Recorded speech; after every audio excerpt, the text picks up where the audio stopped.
苦楚之战第4章，天堂变地府第3集。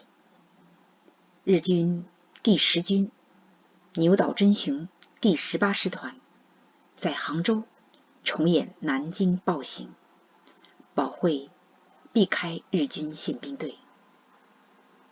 在杭州湾登陆的日军有柳川平助中将的第10军，其中的谷寿夫第6师团、牛岛真雄第18师团和莫苏茂志的114师团，在南京大规模虐杀、战俘平民、残暴奸淫妇女时，已向世界展示人性之恶在特定环境下尽显无疑。第10军牛岛真雄第18师抵达之初，重演南京暴行。该师团兵员来自日本九流米地区，士兵参战前多是九州煤矿工，以残暴闻名。中国江南名城杭州、苏州并称上有天堂，下有苏杭。日军把浙江省会杭州从天堂变为地府。杭州号称地上的天堂，景致虽美，却是大灾时常来。76年前，1861年12月28日，杭州被太平军李秀成围2个月，城破时，城内60万居民气息尚存，但都成了活标本。面对会蠕动的木乃伊老人、孩童、男人、女人，太平军的屠刀都懒得砍向他们。此刻，昔日繁华闹市冷清寂寥，大街小巷到处可见行凶的日军。来自东洋的武士道勇士们，在中国平民身上操练着日本精神，演绎武士魂。南京城里9%中国人的住宅尽数遭骚扰、抢劫、施暴、纵火、焚烧，无法逃出杭州城的10来万人，避难所不够他们容身。广爱医院地下室也设有避难所，走廊、过道、楼梯等空间挤满难民，虽然只能斜躺半卧，但是能进入国际救援红十字会避难所的人还是蒙福的。灾难来时，平安是最大的福。身受辱、被杀戮，则身外之物就全无用处。但是避难所也不能避免个别日军抢劫涂炭。有一处设在庙观的难民避难所被日军闯入，那里的妇女惨遭凌辱。城内只有1/10民宅还算相对安全，那些房屋挂着英国、美国、法国的国旗，住着外国人和在里面避难的中国人。战争中被占领的国是弱者，弱者中更弱的是妇孺。留在杭州城的女人很多惨遭日军集体强奸、轮奸、羞辱、杀戮、肢解，上至老媪，下及幼女，只要抓到中国女人，日军都没有忘记对他们施暴，只是忘记他们自己的母亲、妻子、姐妹也是女人，他们也是女人生养的。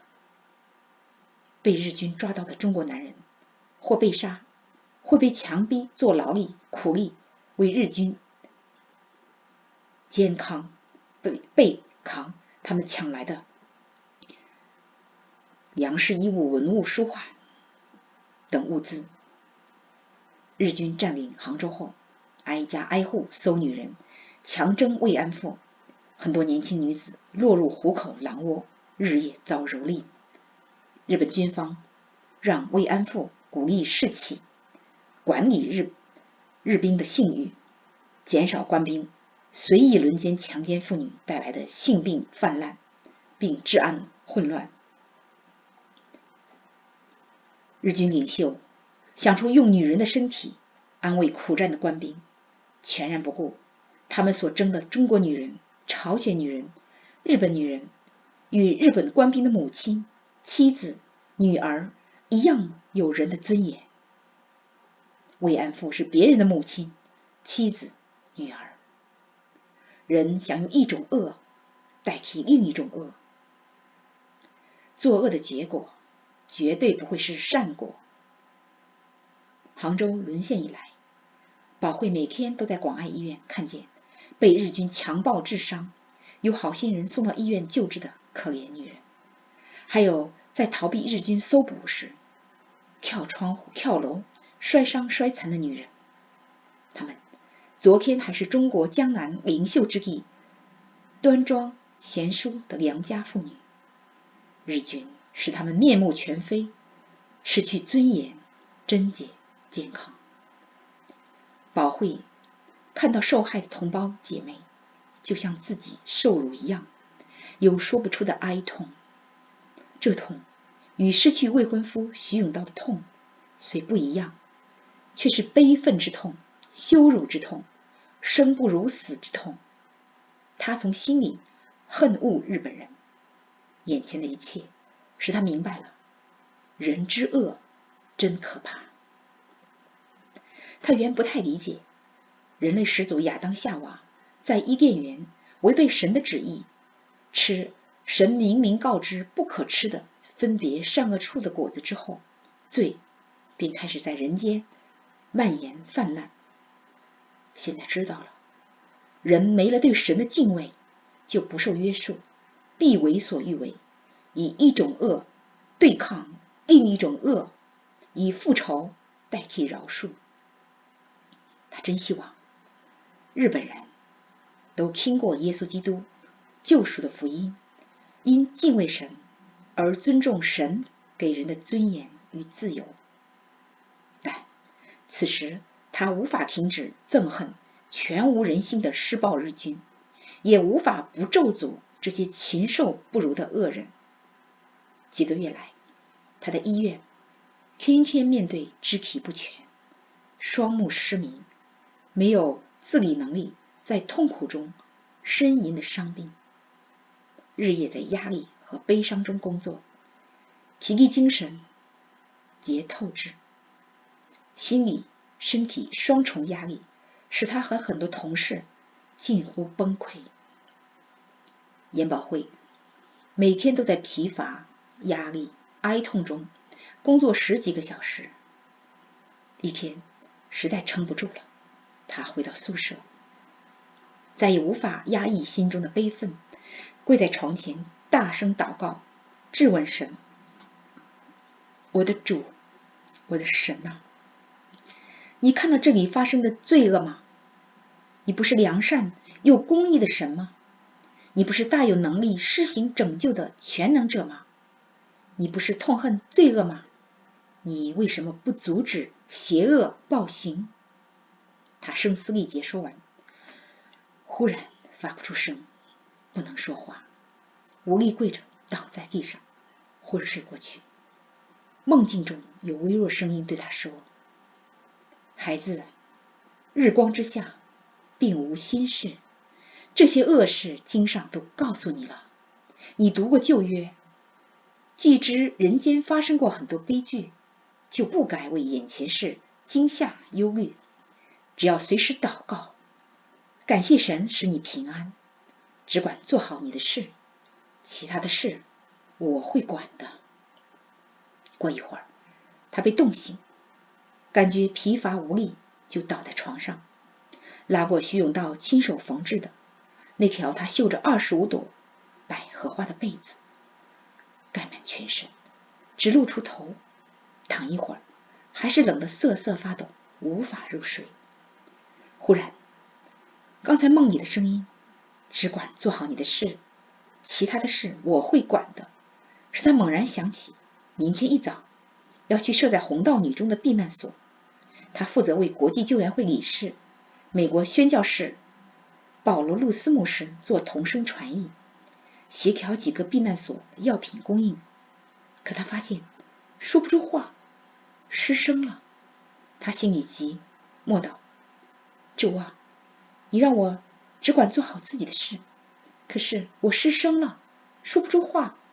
明天怎么为路斯牧师当翻译，怎么做协调工作呢？祷告一会儿，就又睡着了。他刚睡着不久，一阵刺耳的警报声把他惊醒。他听出来那是火警，赶忙起身，穿好衣服，打开房门，走到过道，见很多人披着衣服从房间跑出来。只见医院墙外不远处的房屋火光冲天，听说有人半夜纵火，看样子很快会烧到医院来。好不容易从战场救回来的伤兵不能被烧死啊！这么冷的天，医院被烧毁，伤兵怎么办？医院没有能力把他们运到安全地方。现在医院外面都是日军，混乱中看到国军伤兵会杀死他们的。医院里住很多难民，有不少年轻女子，若落在日军手里，命运不堪设想。保惠开始祷告，站在寒冷过道里，他举目望天，求主怜悯，让火快灭。他无声哭着，又质问神：主啊，你在哪里？你要我们都被烧死或被日军羞辱杀死吗？这次他只能在心里哭喊，口里发不出声来。他冻得发抖，开始咳嗽，只好回屋，用被子裹住身体，坐在床上继续祷告，留心听外面的声音。不知不觉又睡着了。再醒来时已是黎明，他赶紧走出房间，从走廊望去，起火的地方只有残余烟气。火灭了，没烧到医院。因他失声，史密斯院长只好派杭州基督教青年会干事代替他去红道女中，为路斯牧师当同声翻译，让苗干事取回避难所药品使用报告，交给他处理。苗干事从避难所回来，到医院找到严保惠，把2样东西交给他：药品使用报告，一封转交的信。他听苗干事说，昨天他带他去为路斯牧师当翻译，在去红道女中的路上遭遇日军宪兵队，他方才明白自己突然失声，可谓塞翁失马。幸亏苗干事带他去红道女中，使他避开可能发生的不幸。今天就到这里了，多谢各位收听收看。